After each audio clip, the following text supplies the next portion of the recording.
स्वागत है फिर से पल्लव ब्लॉग्स पे। और आज का वीडियो जो ब्लॉगिंग नहीं है, आज का वीडियो क्या है वो मुझे भी नहीं पता है। क्योंकि आज का वीडियो क्रेडिट जाता है मानसी को। तो उसने बोला था आइए आज सैलून पे, आज हम लोग शूट करेंगे। अब क्या शूट करेंगे ये तो मुझे नहीं पता है। वीडियोस ऑडियो क्वालिटी जो है कैसा आ रहा हो, क्योंकि माइक जो है मैं यूज नहीं कर रहा हूँ। तो अब मैं बुलाता हूँ मानसी जी को, वो आएंगी और बताएंगी कि क्या है। तो जैसे कि सैलून में बहुत लोग मेरे से पूछते हैं कि आपका एंगेजमेंट का ये कहाँ से हुआ है, वो कहाँ से हुआ है। तो हमने कभी ऐसे बैठ के कभी डिटेल शेयर ही नहीं की कि हमने कहाँ से क्या चीज़ कराई थी। आउटफिट के बारे में, ज्वेलरी के बारे में लोग पूछते हैं, हमारी रिंग्स के बारे में लोग पूछते हैं कि कहाँ से लिया था। तो आज का टॉपिक हमारा रहने वाला है, मैंने बहुत सारे नोट्स बना लिए हैं कि हम लोग किस चीज़ के बारे में बातें करेंगे, क्या करेंगे। तो लेट्स स्टार्ट द वीडियो। तो सब एक ही में बता दोगी? हाँ चलिए, एक में फ्री ऑफ कॉस्ट जो है आपको नॉलेज मिलेगा गोरखपुर वाले लोगों के लिए। हाँ। जो गोरखपुर से बाहर जाते हैं खरीदारी करने, तो मैं आपको इसी वीडियो में बता दूंगा कि आपको कहाँ कहाँ से क्या चीज जो है वो अरेंज करना है। और इनफैक्ट हमने एंगेजमेंट का कोई शॉपिंग गोरखपुर के बाहर नहीं गए, बल्कि हम लोगों ने तो हमेशा से सोचा था कि हम दिल्ली जाएंगे, चांदनी चौक, लाजपत, ऐसा कुछ जाएंगे। बट अपने बिजनेस को भी ध्यान देना था और इसीलिए हमने सिटी नहीं छोड़ने का म्यूचुअल डिसीजन लिया कि हम लोग सारी शॉपिंग यहीं से करेंगे। तो वन बाय वन हम लोग शेयर करते हैं कि हमने क्या क्या शॉपिंग की, कहाँ से की। हम ये नहीं कहेंगे कि हमारा एंगेजमेंट डे परफेक्ट था, but it was perfect for us. हमारे लिए परफेक्ट ही है, ठीक है। बाकी को लिए अगर हो, जैसे कि आपको पता ही है कि दाल में नमक कम है, नमक ज्यादा है, ये सब तो होता रहता है। लेकिन हम लोग के लिए जो है सब चीज परफेक्ट था, ऑल इज वेल। क्या बट हमारे दाल में नमक था सही। तो वीडियो को शुरू करते हैं दोस्तों। वीडियो शुरू करने से पहले मैं आपको ये बता दूं कि ये वीडियो जो है स्पॉन्सर नहीं है। हाँ। कोई तरीके का स्पॉन्सरशिप वीडियो नहीं है। जो हमने किया वो मैं सीधे डायरेक्टली आपको बता दे रहा हूँ, ताकि मैं बीच में उस तरीके का नहीं रखता हूँ कि कोई ब्रांड जो हमको पैसा देगा तब जो है मैं आपको बताऊंगा, ऐसा नहीं है। तो सबसे पहले हम लोग शुरू करेंगे किससे? इससे। ये साथ में। हाँ। तो एंगेजमेंट रिंग से शुरू करेंगे। तो एंगेजमेंट रिंग के बारे में बताओ। एंगेजमेंट रिंग तो पहले से इस चीज को लेके हम बहुत स्पेसिफाइड थे कि मुझे ऐसा ऐसा ही चाहिए। और इनफैक्ट मैंने इनका भी पसंद मैंने स्पेसिफाई कर लिया था कि मुझे ऐसा ऐसा ही चाहिए। अब इनका जो भी पसंद होता, मेरा कोई भी पसंद होता, उससे कुछ मैटर नहीं करता था, क्योंकि मैंने दिमाग में बना लिया था कि मेरे को यही डिजाइन चाहिए। मेरे को एक स्क्वायर और बहुत उभरा हुआ नई डायमंड रिंग चाहिए था। ये दोनों का दोनों इसी के पसंद का है, तो कोई वो ना करेगा। दोनों जो है पसंद इन्हीं का है। हाँ, तो दोनों एग्जैक्टली दोनों पसंद है। बट तो सबसे पहले मेरी जो चॉइस थी वो थी कैरेट लेन, जो कि तनिष्क का एक फ्रेंचाइजी काइंड ऑफ है, या उनका एक वो ब्रांच ट्री है। तो कैरेट लेन में हम गए। कैरेट लेन में मेरे को सेम रिंग मिल गई। साइज का थोड़ा सा इशू था, वो तो वैसे भी थोड़ा बड़ा और छोटा हो सकता है, बट बात वो नहीं थी। बात ये थी कि कैरेट लेन की रिंग गोरखपुर में हर दूसरे इंसान के हाथ में दिख रही थी। इनफैक्ट जो डिजाइन मैंने इनके लिए भी पसंद किया था वो तो और ज्यादा रिपीटेटिव दिख रहा था। तो हमने सोचा कि ठीक है, लेनी यही है, पैसे दोनों जगह यही पड़ने वाले हैं। तो हम गए ठाकुर प्रसाद ज्वेलर्स, जो कि गोलघर में है, और हमारी शादी की भी 60 to 70% ज्वेलरी वहीं से ली गई है। तो और हमारी फैमिली भी, हमारी दोनों की फैमिली वहीं से शॉपिंग करती है सारी गोल्ड एंड डायमंड ज्वेलरी की। तो फिर हमने सोचा कि चलो let's give it a try. हम लोग बस एक ट्राई देते हैं कि वहाँ पे हमें पसंद आता है या नहीं आता है। तो जो इनकी रिंग है वो सेम टू सेम हमें मिल गई थी। जो मैंने कॉन्सेप्ट सोचा था वो सेम टू सेम मिल गई थी, बट वो डायमंड में नहीं अवेलेबल था। वो सिर्फ गोल्ड एंड एडी स्टोन्स में अवेलेबल था, या सोरोस्की, या व्हाटएवर इट इज कॉल्ड। तो लेकिन वो डायमंड में नहीं था। ऑल्सो वो बहुत ज़्यादा लोगों के हैंड पे मैंने देखी थी, तो मैंने सोचा कि नहीं, इनका तो अब ऑन स्पॉट सेलेक्ट करेंगे कि जो भी सेलेक्ट करेंगे रिंग।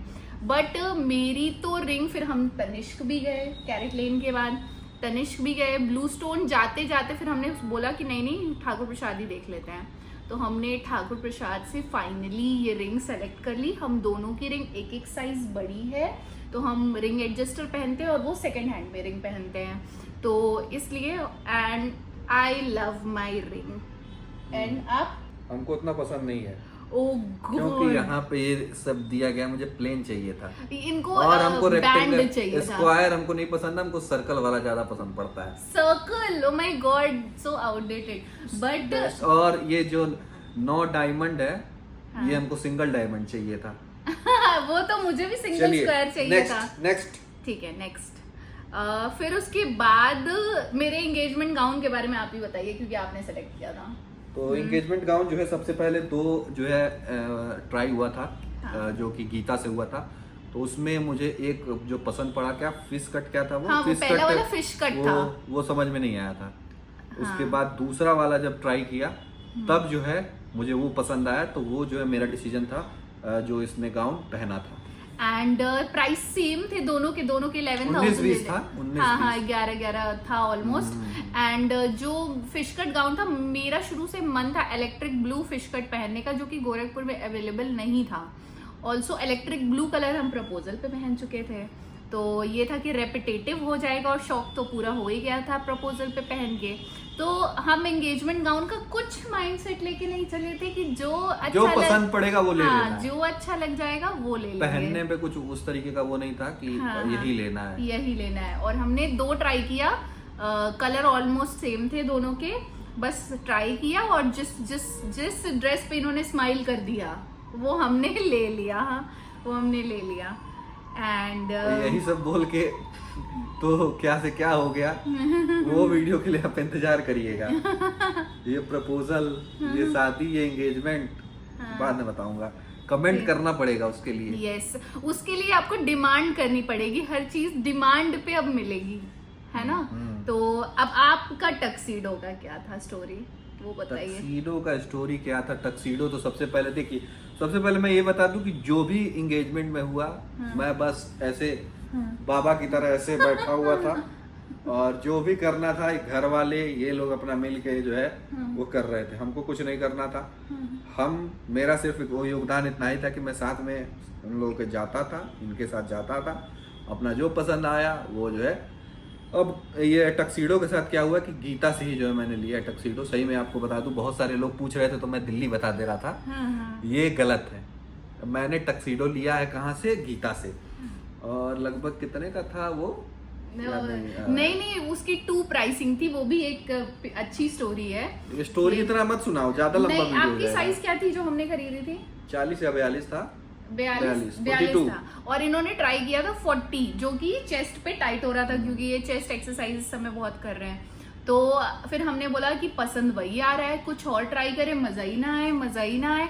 तो सोशल मीडिया हैंडलर को गीता के मैंने टेक्स्ट डाल दिया कि प्लीज अगर इसका 42 आप मंगा सके, I am ready to pay advance also everything. But Geeta में ऐसा कुछ रूल नहीं है कि आपको एडवांस देना है अपना चीज मंगाने के लिए। उन्होंने बोला कि नहीं ऐसा कुछ नहीं है मैम, आपको एडवांस नहीं देना पड़ेगा, और इसका 42 तो अवेलेबल है।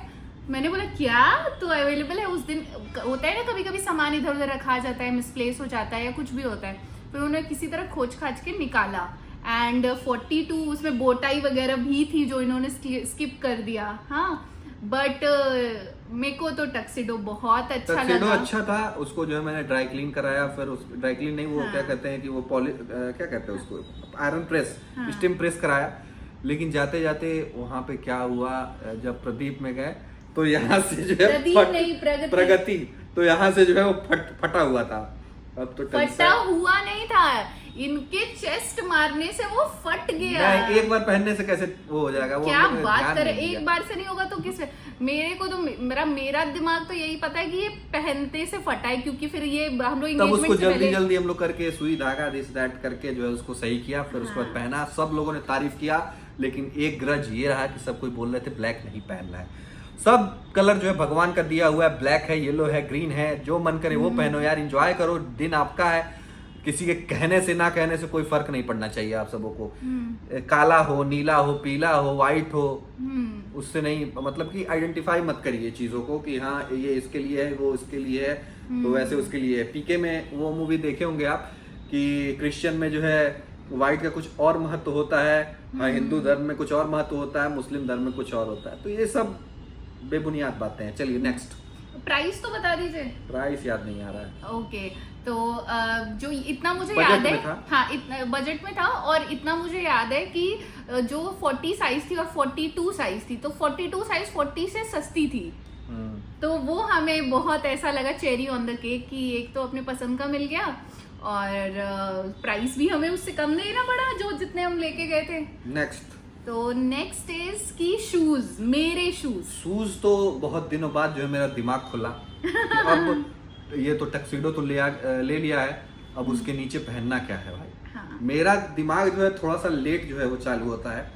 सबसे पहले मेरे दिमाग में आया कि चलिए मैं लोफर पहन लेता हूँ। लोफर आप सब जानते होंगे, वो जो है मुझे पहनने का वो इनको था। बहुत फिर पसंद और कंफर्टेबल लगता है लोफर। नहीं, कंफर्टेबल कपड़ा ही पहनना चाहता हूँ मैं। हालांकि फिर मैंने रिसर्च किया, थोड़ा सा देखा, थोड़ा सा इधर उधर कि वेस्टर्न एंगेजमेंट एक वेस्टर्न कल्चर ही है, टक्सीडो भी वेस्टर्न ड्रेस ही है। तो उसमें सोचा कि चलो उसके साथ जो है कुछ वेस्टर्न ही जो है वो होना चाहिए। तब जो है मैं वो क्या कहते हैं उसको, बूट नहीं, ऑक्सफोर्ड शूज। ऑक्सफोर्ड शूज, हाँ। तब वो मंगाया मैंने मोची थोड़ा का। ऑक्सफोर्ड और बूट का मिक्स था वो। हाँ। तो मुझे लग रहा था कि मैं कंफर्टेबल नहीं हो पाऊंगा। पहली बार मैं पहन भी रहा था, इतना एक्टिव मैं पहनता नहीं हूँ, मैं हर जगह जो है चप्पल पहन के ही जो चल देता हूँ। हाँ। तो ऐसा नहीं था, ठीक था। सब जो है बहुत बढ़िया से हो गया, पूजा वूजा भी कर लिया था, उसमें कोई जो है दिक्कत नहीं हुआ। तो उसका भी जो है थम्स अप है। बाकी ड्रेस ऊपर से लेके नीचे तक जो है सब बढ़िया था। ब्रांड था मोची, और हम मोची के शोरूम भी गए थे, बट जो हमें पसंद आ रहा था वो उसके साइजेस अवेलेबल नहीं थे। तो हमने यही किया कि साइज चेक करके, और फिर हमने मिंत्रा से उसे 2 चीजें ऑर्डर की थी, एक मोची का लोफर और एक मोची के ऑक्सफोर्ड शूज, एंड फिर उसमें से एक इन्होंने ऑक्सफोर्ड बूट्स ही अभी तो पहन लिया। लोफर वैसे ही रखा हुआ है, उसको Yes. यूज भी मैं नहीं किया हूँ। नहीं, वो हो तो आप सकता है, रिसेप्शन में या पहन वो सब सकते पहन हैं। लेंगे, हाँ, कोई रिसेप्शन issue में पहन सकते हैं। सो नेक्स्ट इज मेरे शूज। तो पहले तो जब गाउन लिया तो मैंने तो नहीं सोचा था कि मैं अंदर स्नीकर्स पहनूंगी, कि मैं हील्स पहनूंगी, ये मैंने सोचा भी नहीं था।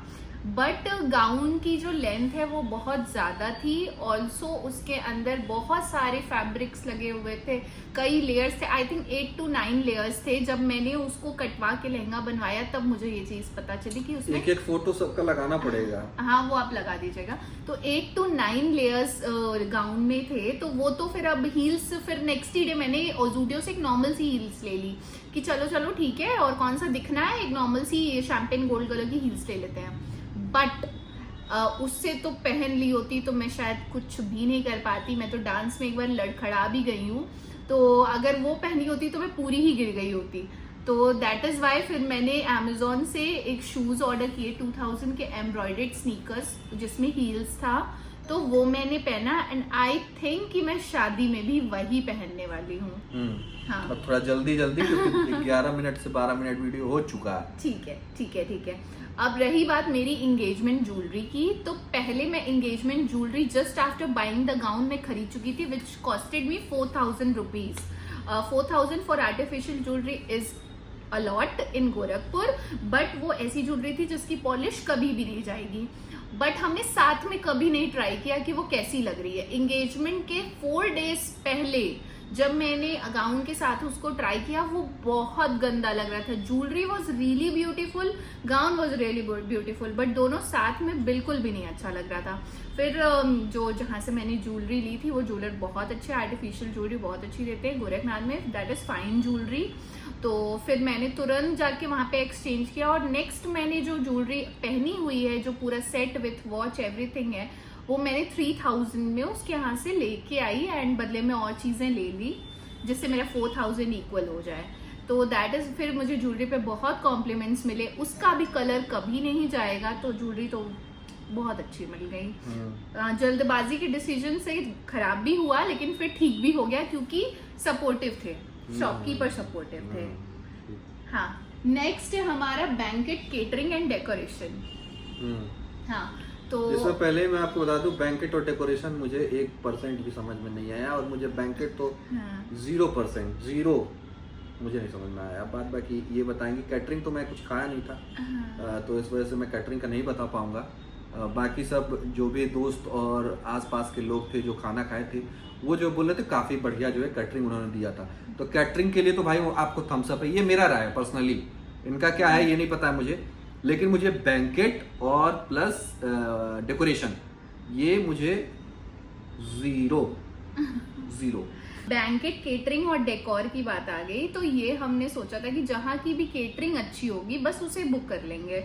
एंड होटल प्रगति है जो कि एडी मॉल के पास है, तो वहाँ पे मैं कई बार फंक्शंस में जा चुकी हूँ और मुझे वहाँ का खाना बहुत अच्छा लगा था। एंगेजमेंट डे पे तो मैंने भी नहीं खाना खाया था, बट मेरा भाई टेस्टिंग के लिए गया था स्टार्टिंग में जब खाना सारा रेडी हो गया था, तो वो तो आया था तो बहुत तारीफ किया था।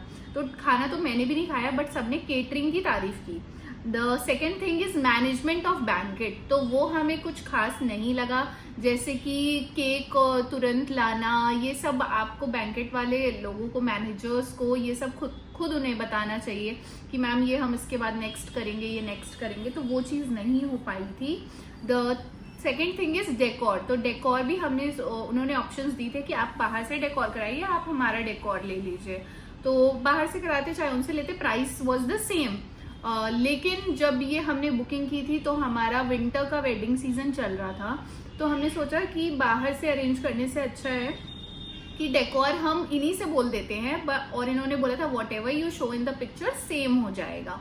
तो पिक्चर में हमने शो किया था रेड कलर के वेलवेट के शीट्स कपड़े विथ P&M लोगो जो कि हम ही को प्रोवाइड करना था, एंड द फ्लावर सेटिंग, तो फ्लावर सेटिंग सिंगल कलर से, मैंने बोला था कोई भी सिंगल कलर डाल दीजिएगा, आइदर रेड, वाइट और आइदर ग्रीन, तो ऐसा कुछ हमने बोला था। तो लेकिन फिर हमारा फोटोशूट जब शुरू हो गया और उन्होंने बोला कि तो सर डेकोरेशन में हम लोग जा ही नहीं पाए, हम लोग का फोटोशूट अंदर अंदर अंदर, हाँ। फिर उसके बाद पूजा मेरा अकेले का हुआ, फिर इसका अकेले का हुआ, हाँ। फिर जाके हम लोग एंगेजमेंट में जो है रिंग पहना दिए, तब हम डेकोरेशन देखे, ध्यान गया डेकोरेशन पे कि ये जो बस फ्लावर सेटिंग है वो मेरे अकॉर्डिंग नहीं हुई है। एंड ऑल्सो द सोफा रखना हमारा थीम नहीं था, हमने बोल के स्ट्रिक्टली रखा था कि हम सोफा नहीं रखना चाहते हैं, बट उन्होंने जबरदस्ती सोफा रखवा दिया। यार सोफा का तो उतना इशू नहीं है, नहीं, बट मुझे नहीं अच्छा लगा क्योंकि हमारा PM का लोगो ढक गया था। अच्छा आगे उस पे वो वाला सोफा बोलो ना जिसमें हम लोग बैठ रहे थे, तो वो जिसमें हम लोग बैठते थे वो ना,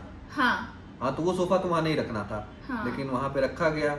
अब कैसे किसको बोल के, किसी को बुलाते वक्त भी कोई सुनने को तैयार नहीं था कि वो रखें। खैर जो था ठीक था, मैनेजेबल था, लेकिन आगे एक्चुअली बात क्या है कि हमने 90% ऑफ द बुकिंग्स में और ये जाके ही किए थे, तो इवन हमारी फैमिली को भी नहीं पता था कि हम क्या सेलेक्ट करके आए हैं, हम क्या पसंद करके आए हैं, तो हमारी फैमिली को कुछ भी नहीं पता था कि कैसे क्या करना है। जब हमारा फोटोशूट पवन जी ने स्टार्ट कर दिया तो फिर हमें रियलाइज हुआ कि मतलब पता नहीं जो भी हमने सब कुछ सेलेक्ट किया है वो एग्जैक्ट सेम चीजें आ रही हैं, हो रही हैं, अरेंज हो गई हैं या नहीं, क्योंकि अब तो हमें बस स्टेज पे एंट्री करनी थी, सोलो एंट्री, देन साथ की एंट्री, उसके कारण दिक्कत भी बहुत सारी हुई। हाँ। हमको जो है फोन पे फोन, अब हम अंदर फोटो शूट कराएं कि फोन अटेंड करें, बहुत फोन्स आ रहे थे फोटो शूट के वक्त हमें कि मैम आपके डेकोर वाले आ गए हैं, कंप्लीट हो गया, PM लोगो देख लीजिए एक बार, मिठाई वाले आ गए हैं वो देख लीजिए आप, हाँ तो और एक बार आप देख लीजिए कि ट्रूसो जो पैकिंग दोनों साइड सामान है वो सही से रखा हुआ है कि नहीं, तो ये सारी चीजें। और हमारा दिमाग था कि बस सुई धागा भेज दीजिए, हमें कोट सिलना है और फिर फोटोशूट कंटिन्यू करानी है, तो सब कुछ अपने ऊपर आ गया। तो आई वुड से कि फैमिलीज को भी रिस्पॉन्सिबिलिटी लेनी चाहिए, क्योंकि वो ब्राइड एंड ग्रूम का दिन होता है, वो उस दिन वेडिंग प्लानर नहीं बन के रह सकते हैं, बट हाँ बाकी डेज ऑब्वियसली वो ब्राइड एंड ग्रूम बनते हैं। चलो नेक्स्ट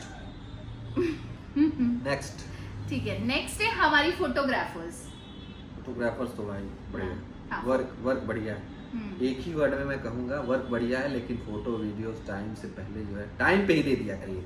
हाँ। पहले तो छोड़िए, टाइम पे दे दीजिए, क्योंकि फोटोग्राफर्स का ये होता है कि उनके पास एडिटिंग करने के लिए काफी ज्यादा जो है वो रहता है, लेकिन हम लोग को थोड़ा सा प्रायोरिटी दीजिए, ये मैं कहना चाहूंगा। हाँ। बाकी आपका जो है काम A1।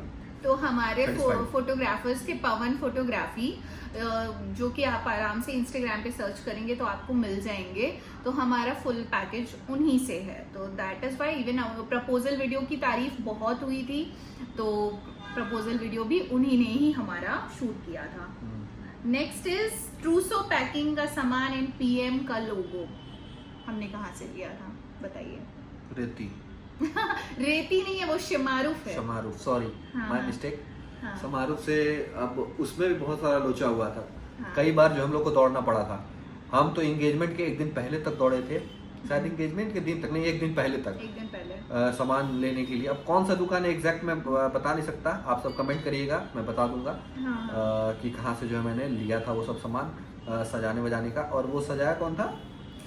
सजाने का मेरे घर पे तो मैं और मेरी ओल्ड मेहंदी आर्टिस्ट सजाए थे, और इनके घर पे मैंने इनकी बहन लोग और ओल्ड मेहंदी आर्टिस्ट मिलके सजाए थे। तो फैमिली एंड मेहंदी आर्ट मतलब काइंड ऑफ फैमिली फ्रेंड्स ने ही मिलके सजा दिया था। She is also very good friend of us and also no, not mine, not mine, मेरी नहीं है।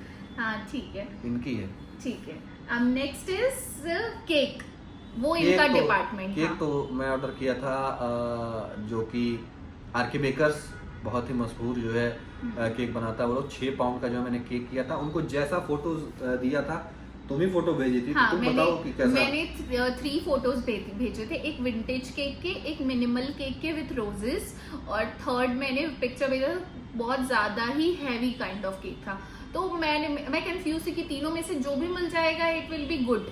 तो तीनों फोटोज दिखाई गई और तीनों में से उन्होंने बोला कि ये मैं एकदम सेम बना दूंगा। तो इन्होंने एडवांस करके और उन्होंने फाइनल कर केक भी बढ़िया था। केक मैंने खाया नहीं था, वो क्रीम खाई थी बस। केक तो हम भी नहीं खाए थे। हाँ, तो बस क्रीम खाई थी, तो क्रीम, क्योंकि पूरा केक तो वहीं पे छूट गया, वहीं छूट गया, हमारे बैंकेट में छूट गया। तो किसी को कोई ध्यान नहीं रहा। मेरे घर वाले जो है बिहार जाने के लिए निकल गए, हाँ। तो यहाँ से इधर के लोग जो है अपने काम में बिजी हो गए, तो उस वजह से जो है केक वहीं रह गया। अब नेक्स्ट क्या है? नेक्स्ट है हमारी मेहंदी। तो बहुत लोगों को नहीं पता, इनको बहुत सुंदर मेहंदी लगी थी, बट उसकी ना फोटोज है हमारे पास, ना वीडियोज है हमारे पास। इफ अगर आपके पास हैं तो आप अटैच कर दीजिएगा। तो इनकी मेहंदी बहुत सुंदर लगी थी, जो कि फैमिली वालों ने ही लगवा दी थी।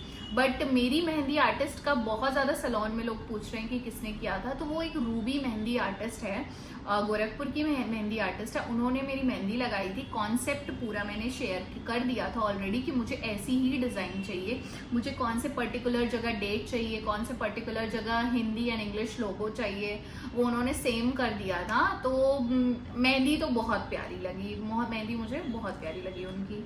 जो भी ब्राइडल है वो कॉन्सेप्ट लेना चाहते हैं तो कांटेक्ट कर लीजिए। हाँ, इनसे। बाद बाकी नहीं, वो तो हम ऑलरेडी करते हैं ना ब्राइडल मेकअप में, तो स्टाइलिंग वही तो कह रहे हैं, स्टाइलिंग इंक्लूड है, तो जो आपसे कराएगा वही। और उसमें भी मतलब इवन हमारी ब्राइड्स भी कोई को नहीं पता है कि हम I also suggest, I do very good styling. मैं ब्राइड का स्टाइलिंग बहुत अच्छा कर देती हूँ। ओवरऑल मास्टरपीस है। ठीक है। अब नेक्स्ट पे जाते हैं।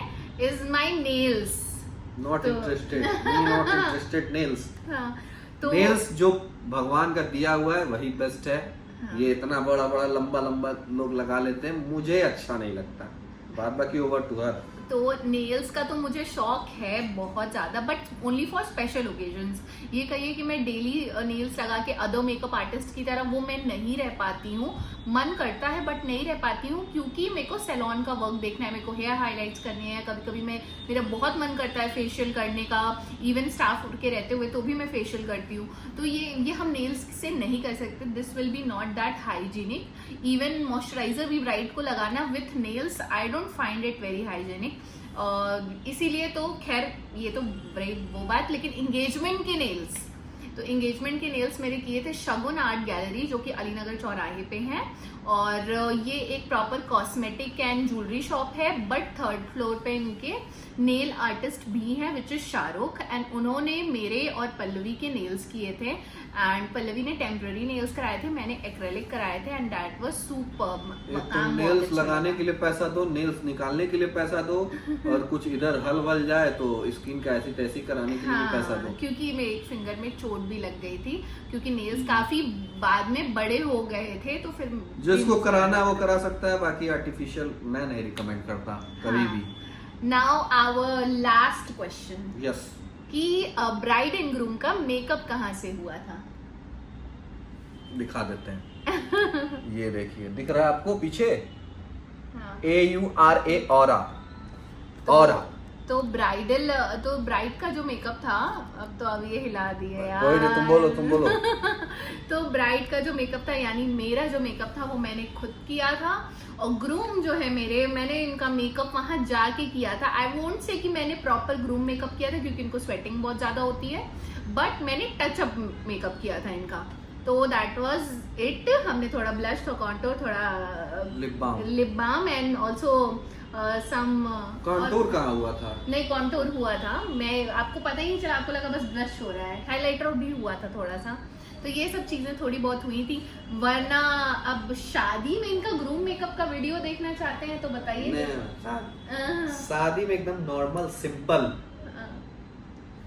सिंपल, ठीक है। तो ये था तो हमारा सारा का सारा। ऑरा पे जाइए, जो भी जिसको भी ब्राइडल कराना है, जिसको भी ग्रूम मेकअप कराना है, ब्राइड मेकअप कराना है, वो वहां जाइए। A to Z मैम जो है बैठी हुई हैं आपकी सेवा में हाजिर हमेशा। और उसके पहले क्या क्या होता है वो प्रोसेस? हाँ, हम लोग फुल बॉडी सर्विसेज भी देते हैं। तो लाइक ब्राइड आके फुल बॉडी सर्विसेज ले सकती हैं, अपने रेगुलर रूटीन सर्विसेज ले सकती हैं। अगर वो गोरखपुर की नहीं है बट उनकी वेडिंग गोरखपुर से है, तो हम उन्हें प्रॉपर चार्ट बना के देते हैं कि ये वो स्किन केयर बाय कर सकती हैं, एंड ये अपने नियरेस्ट सैलून में जाके फेशियल्स वगैरह ले सकते हैं।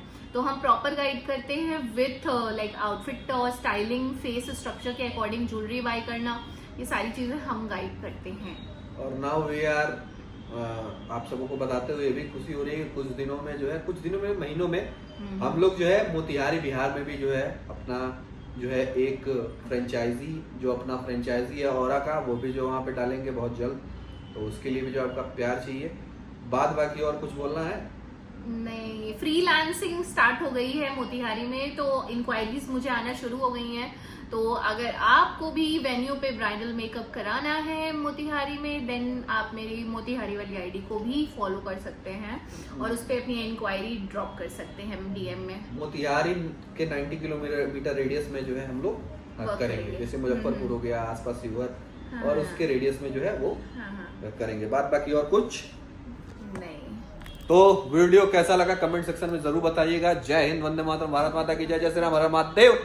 मिलते हैं नेक्स्ट वीडियो में।